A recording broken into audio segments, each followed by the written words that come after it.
Et nous sommes de retour au plateau pour la dernière partie de cette émission. Nous abordons notre sujet sur le Togo. Fayège, 1852 nouveaux projets financés en 2023 à hauteur de 2,108 milliards de francs CFA. L'information a été donnée la semaine dernière à Kara. Le Fayège, au cours de cette année 2023, a mobilisé 2 milliards 687 millions 905 380 francs pour être plus précis, au profit de 1852 nouveaux projets. Donc l'information a été donnée par la ministre de tutelle, Myriam Dossou d'Almeida, chargée du développement à la base et de l'emploi des jeunes. En fait, donc, de semaine dernière, c'était à Kara lors d'une cérémonie qui a permis de primer des jeunes meilleurs, des entrepreneurs au Togo. 2,108 milliards de francs CFA, c'est le montant total mobilisé au profit de 1852 nouveaux projets au cours de cette année 2023 pour le compte du Fayège au Togo. Ashraf. Oui, je crois que c'est des initiatives louables. C'est quoi déjà le Fayège? On sait très bien que c'est un mécanisme de financement qui est sous tutelle du ministre du développement à la base, chapeauté par Madame Dossou d'Almeida, comme vous l'avez dit. Et donc aujourd'hui, il fallait faire, disons, primer. Donc primer, c'est essayer de faire l'état des lieux des activités, voir quelle a été la viabilité des projets qui ont porté de manière générale. Et donc aujourd'hui, le Fayège, c'est une institution publique qui accompagne des jeunes entrepreneurs, qui jouent un peu le rôle de médiation, qui cherchent du financement pour accroître la chance de réussir. Et donc, pourquoi je dis c'est une initiative louable? Cela fait partie également du PND, du Programme national de développement, et même la feuille de route récemment élaborée par le gouvernement. On sait très bien qu'on veut véritablement mettre en contribution le secteur privé. Et tout pays qui veut se développer doit forcément créer des conditions de la rentabilité financière des entreprises privées. Donc, il faut accompagner toutes ces entreprises-là. Mais maintenant, lorsqu'on s'intéresse aux acteurs, là, je veux parler des entrepreneurs. Est-ce qu'il est facile d'entreprendre au Togo aujourd'hui? Oui, institutionnellement, il y a un cadre juridique aujourd'hui qui permet véritablement aux jeunes entrepreneurs d'éclore et de prospérer. Bon, maintenant, du point de vue pratique, est-ce qu'il y a un environnement aujourd'hui qui ne permet pas également aux jeunes de réaliser leurs projets respectifs? Je crois que c'est là-bas qu'il faut tendre vers là. C'est vrai, il peut y avoir un cadre juridique et je crois que les autorités s'en défendent en disant oui, il y a un cadre juridique qui permet aujourd'hui aux jeunes de s'épanouir économiquement. Mais je crois que pour faciliter la création des micro-projets d'emploi, il faut créer effectivement, il faut un cadre juridique, mais il faut véritablement créer des conditions favorable. Lorsqu'on essaie de voir quels sont les obstacles aujourd'hui qui empêchent le financement des jeunes, c'est que vous avez un dispositif institutionnel qui est quand même assez rigueux. Vous avez les charges fiscales et vous avez également le taux d'intérêt. Lorsque les jeunes entrepreneurs contractent des prêts auprès des institutions bancaires de la place, ce n'est pas très facile de supporter parce que les taux d'intérêt sont quand même assez élevés et vous avez aussi un échéancier également à respecter. Donc je crois que le renforcement de capacité des jeunes en matière, par exemple, de la gestion des prêts contractés, je veux parler de la somme qui dispose aujourd'hui à leur disposition est également fondamentale parce que lorsqu'on a un fonds de roulement, on doit pouvoir gérer ça dans les règles de l'art pour pouvoir également honorer ses engagements vis-à-vis de ces banques-là. Donc, moi, je crois que le Fayège doit également redoubler véritablement d'efforts pour permettre aux jeunes entrepreneurs de réussir. Parce que là, lorsqu'on essaie de faire, même à l'échelle continentale, il est extrêmement difficile de voir. C'est vrai, hein, sur le plan national, on parle de l'épanouissement, de l'insertion dans le tissu socio-professionnel, mais on veut véritablement des champions économiques. Pourquoi pas permettre aux Togolais de créer également des multinationales capables de rivaliser avec les grandes entreprises étrangères qui viennent faire la loi aujourd'hui.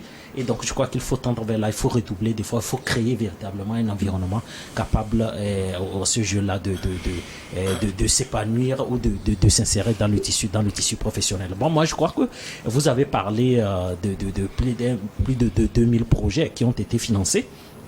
Je crois qu'aujourd'hui, pratiquement, c'est 1852. Voilà, 1852. Donc, je crois qu'il faut aujourd'hui évaluer. C'est-à-dire que quelle est la viabilité aujourd'hui des projets? Oui, c'est vrai. En une année, si vous financez un jeune homme qui continuer d'exercer son activité. Pour moi, il faut se projeter dans 5 ans, dans 10 ans. Est-ce que cette activité-là sera véritablement rentable? Est-ce que cette activité-là sera viable? En tout cas, je pense qu'au Fayège, il faut une étude préliminaire, d'abord, avant de commencer par financer le projet. Et donc, ils étudient ces paramètres-là avant de financer le projet. Oui. Je sais très bien qu'il y a une étude de projet, il y a un travail méticuleux qui est fait. Mais cela n'exclut pas également un taux d'échec également plus ou moins élevé des entrepreneurs. C'est ce que je dis.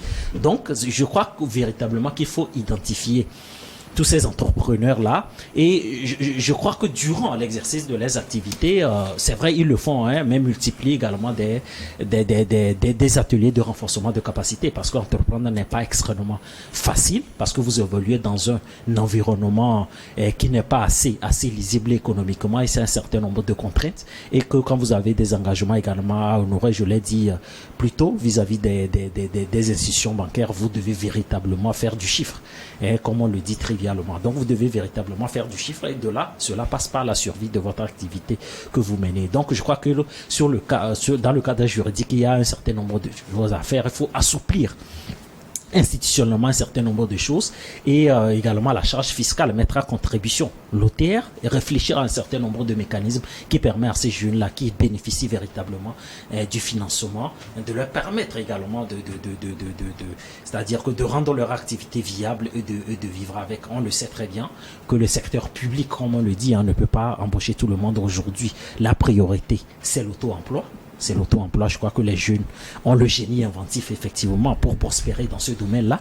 Mais les initiatives solitaires sont contre-productives. Vous ne pouvez pas vous réaliser tout seul. Puisque vous évoluez dans un environnement, il y a des réalités micro- et macroéconomiques. Vous devez forcément, vous ne devez pas faire abstraction de toutes ces pesanteurs-là.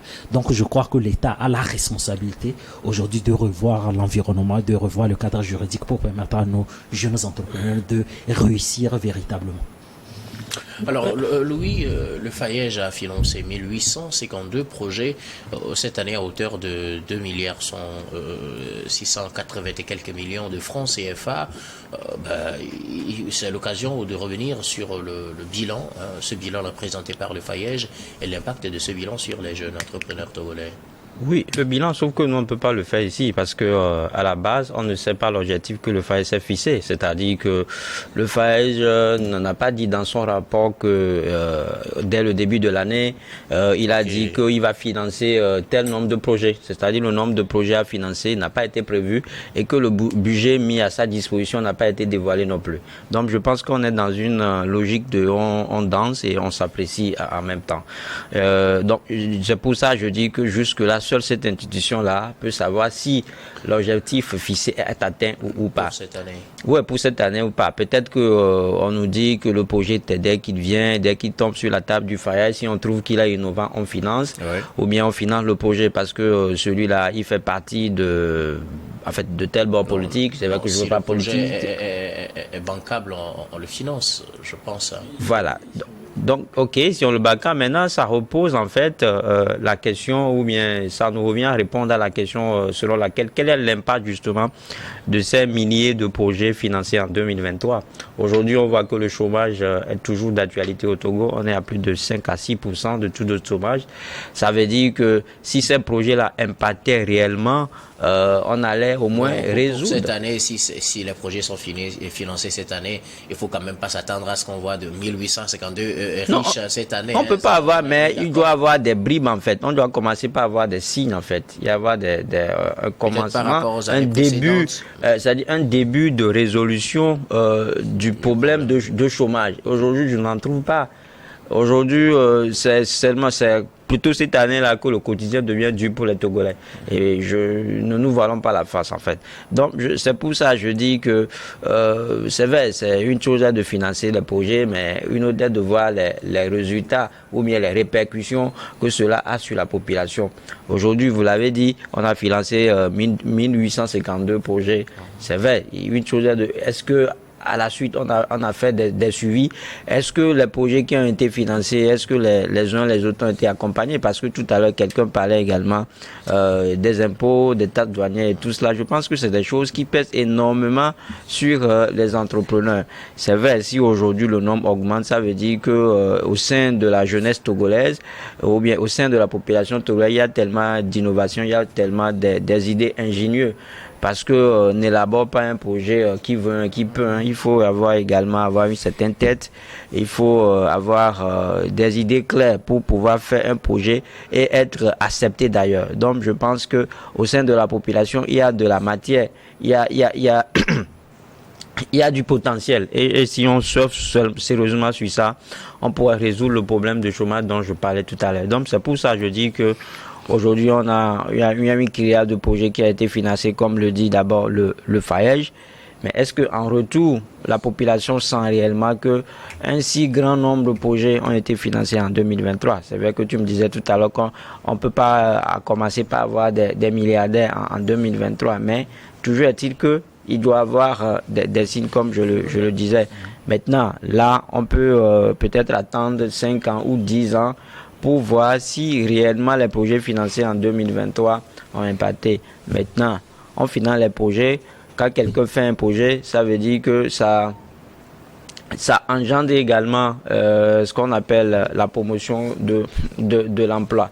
Et donc, quand on est employeur, on crée des emplois, on attend justement des accompagnements de la part de l'État, parce que le secteur privé, quand le PND a été élaboré, on l'a arrimé sur le secteur privé qui devait apporter 60% de ce plan-là. Et donc aujourd'hui, si on finance des projets, je pense que doit y avoir certainement un autre volet qui accompagne également ces entrepreneurs-là. Je pense que c'est des sujets, ou bien c'est sur cet angle-là qu'on doit véritablement orienter le débat. Mais malheureusement, le bilan fait par le ministre, ou bien le bilan fait par la directrice de FAEJ n'a pas justement précisé, n'a pas donné des détails sur ces lignes-là. C'est pour ça que je dis qu'on est dans une logique de quelqu'un qui danse et s'apprécie au même moment. Merci beaucoup à vous. Louis Kamako, Eric Johnson, il faut retenir pour l'essentiel que le FAEJ a quand même financé 1852 nouveaux projets au cours de cette année 2023, évalués à plus de 2,108 milliards de francs CFA. Oui, belle prouesse pour le FAEJ. Mais je crois que ce bilan, à ce bilan, on devait ajouter les 3000 quelques 5000 disons projets financés les années antérieures. Donc on est à peu près à 7500 projets financés par le FAEJ pour un montant d'à peu près 10 milliards de francs CFA. Alors, comme mes prédécesseurs, ce qu'on entend de ces projets financés, c'est l'augmentation d'abord du nombre d'emplois. Je peux évaluer aujourd'hui, quand j'ai eu le rapport 2023 qui s'était arrêté au 30 novembre 2023, il y a à peu près, disons, 30 000 emplois, à peu près. Avec ces 1852 nouveaux projets, on peut atteindre les 30 000 emplois créés. Mais est-ce que ce sont des emplois stables? Et est-ce que ces emplois-là contribuent véritablement au PIB du pays? C'est des questions qu'on est en droit de se poser. Moi, je continue par croire que le FAEJ pouvait mieux faire si il arrivait à lever le bouclier comment on appelle ça, le bouclier de risque. C'est-à-dire que les projets que les jeunes déposent aujourd'hui, il y a une étude préalable qui est faite, et quand vous regardez un peu ces projets-là, il y a beaucoup qui ne sont pas financés, tout simplement parce que le risque est maximisé au niveau du FAEJ d'abord. Puisque ce n'est pas le FAEJ qui finance directement ces projets, c'est les institutions financières. Et le FAEJ a pour rôle de garantir ces financements-là. Et donc, quand on maximise les risques au niveau du FAEJ, ça veut dire que les institutions financières ne peuvent rien faire pour ces jeunes. Et je pense surtout, aujourd'hui, le gouvernement togolais avec le PND qui est devenu la feuille de route gouvernementale, mise beaucoup sur l'agriculture. Mais j'avoue que la majorité des projets agricoles déposés au niveau du FAEJ n'ont pas été financés. Tout simplement parce que les risques, oui. Quelqu'un qui veut entrer, par exemple, dans l'agro-agriculture, ces risques sont plus élevés que quelqu'un qui veut faire quoi fabrication ou service, communication, je ne sais pas quoi. Vous imaginez, aujourd'hui, quand le gouvernement donne une orientation, c'est tout à fait évident que le FAEJ suive. À mon avis, il faudrait plutôt encourager ces projets agricoles-là. Aujourd'hui, je peux vous donner une information tout de suite, parce qu'il y a le projet Agropole de Kara qui est arrivé à un niveau où ce sont plutôt des étrangers, je veux dire, des financements étrangers qui vont beaucoup plus bénéficier de cet agropole de Kara. Or, pour le gouvernement, on a déjà fini les études de faisabilité de 2 agropoles, Moyen Mono et je crois Plateau également. Donc en 2024, on va finaliser ces études de faisabilité-là et on va installer ces agropoles. Alors, si des jeunes apportent des projets agricoles, je pense que le FAEJ doit plutôt les orienter et les encadrer pour que ces projets-là puissent aller dans ce sens. Mais en direct, le gouvernement a dit, nous voulons créer avec les agropoles plus de 30 000 emplois, 100 000 emplois, etc. Et on incite même les jeunes à revenir vers l'agriculture parce que le gouvernement mise beaucoup sur le secteur agricole pour relancer l'économie nationale.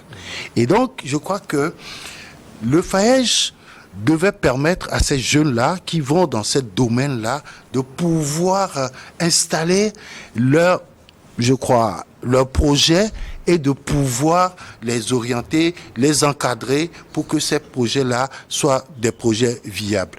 De l'autre côté, quand vous regardez un peu les chiffres, quand on dit 2 milliards pour 1800 projets, il faut se demander à quel pourcentage ces projets-là sont financés.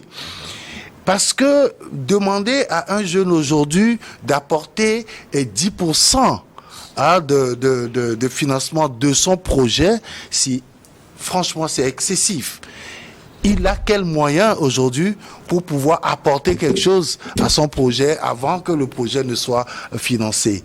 Or, c'est pour éviter que les banques demandent ces garanties ou ces apports personnels que le gouvernement a créé justement le FAEJ.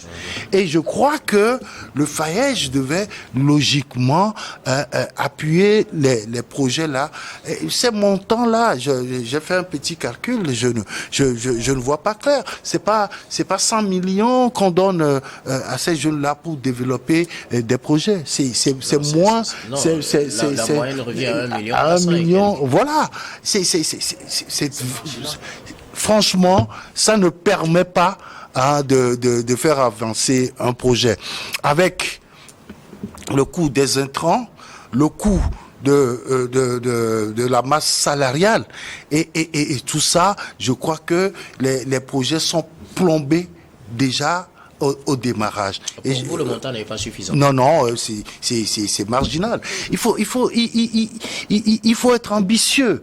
Quand on veut lancer un projet, il faut beaucoup de moyens aujourd'hui. Parce que les jeunes sont très ingénieux, hein. Quand vous lisez à peu près les projets, mais vous vous dites, mais si il y a véritablement un financement, un soutien aussi élevé, je crois que ces projets-là iraient loin et ce serait franchement à l'avantage du FAEJ qui, aujourd'hui, ne le nions pas, essaie de faire dans la mesure de ses possibilités d'apporter quand même son soutien à ces jeunes.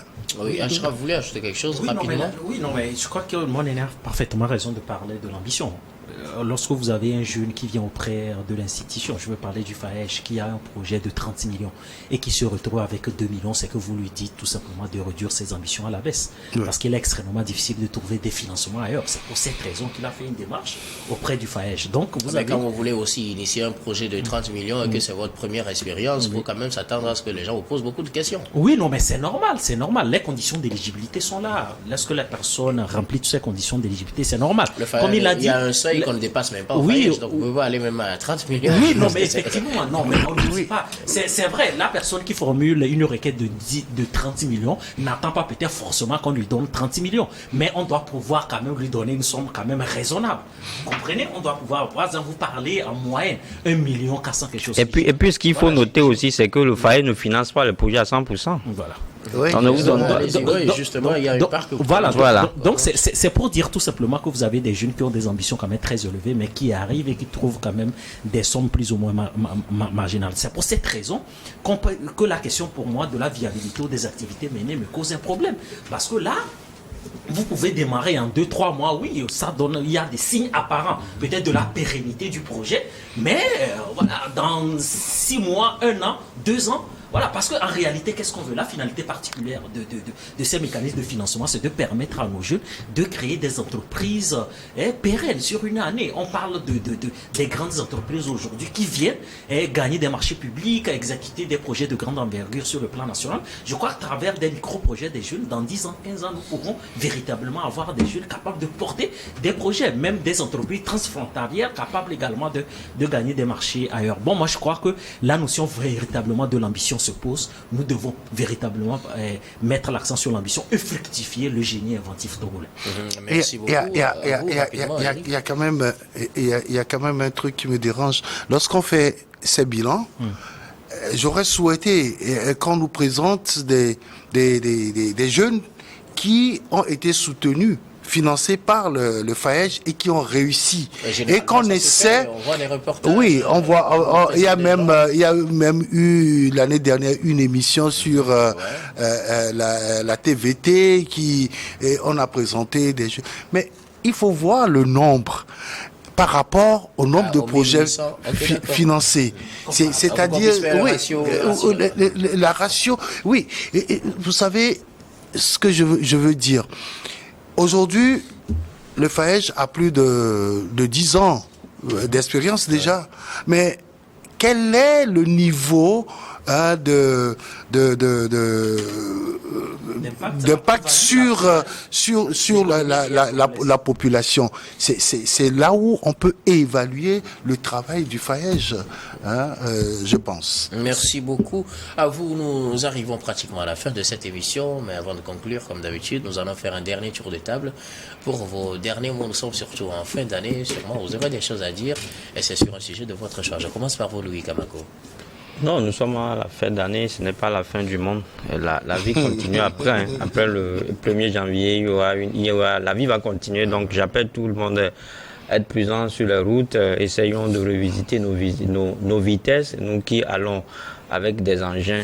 Et prudence est effectivement pendant les routes. Et comme le disaient des internautes sur les réseaux sociaux de façon amusante, on n'a pas besoin de faire des prêts pour fêter. Merci beaucoup à vous, Louis Kamako. Vous êtes journaliste et analyste politique. Merci beaucoup d'avoir répondu à notre invitation.